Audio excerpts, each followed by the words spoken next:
Depuis le début de la crise du Covid-19, les diplomates chinois emploient un ton agressif à l'égard de l'Occident.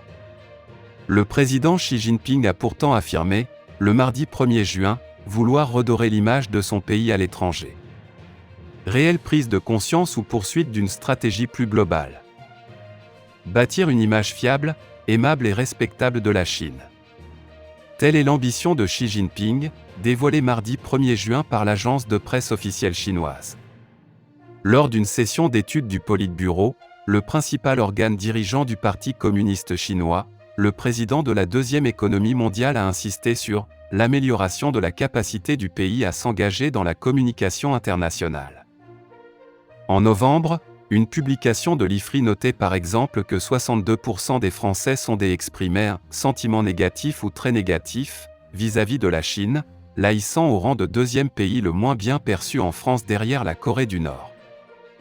Cette perception de la Chine va de pair avec une accélération de son agressivité dans sa communication, relève le chercheur, qui en a lui-même fait les frais. Il a récemment été qualifié de « petite frappe », puis de « hyène folle » sur Twitter par l'ambassade de Chine en France. Certes, cet excès n'est pas représentatif du discours des diplomates chinois dans son ensemble. Mais il s'inscrit bien dans la stratégie diplomatique des « loups guerriers », défendant bec et ongles la propagande chinoise face au modèle des démocraties occidentales. Quitte, parfois, à insuffler des relents de désinformation sur des réseaux sociaux, par ailleurs censurés en Chine. Selon Alex Payette, spécialiste du parti État chinois, les dernières déclarations de 11 peuvent s'interpréter selon 3 prismes. Il s'agit d'abord d'atténuer les tensions, à l'aube des commémorations à l'étranger des événements de Tiananmen, qui s'étaient déroulés dans la nuit du 3 au 4 juin 1989.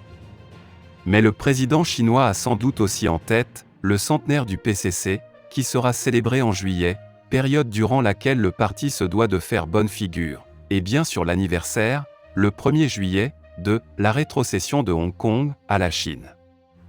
Les mois de juin-juillet sont toujours un peu sensibles, résume le chercheur dans une litote. Propagande nationale.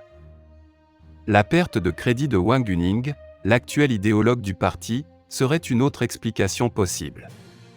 C'est lui qui a aidé Xi Jinping à créer l'image qu'il renvoie aujourd'hui. Puisque la diplomatie des loups guerriers n'a pas vraiment fonctionné, il serait temps de changer cette image d'une Chine agressive, analyse le fondateur de Cersus, un groupe de recherche en géopolitique. Enfin, dernière hypothèse, ce serait pour le président chinois, une manière de dire à ses agents qui continuent d'adopter un ton agressif qu'ils devront porter le chapeau eux-mêmes. Ce type de discours n'a rien de nouveau. Pour Antoine Bondaz, il s'inscrit dans la lignée de celui tenu par le président chinois, en 2013, sur la propagande nationale et la communication internationale, afin de mieux raconter l'histoire de la Chine et de mieux faire entendre sa voix. Au passage, Xi Jinping a également souligné l'importance d'introduire la culture chinoise à l'étranger. Cela montre surtout que la stratégie de propagande à l'étranger risque de s'accentuer, prévient Antoine Bondaz.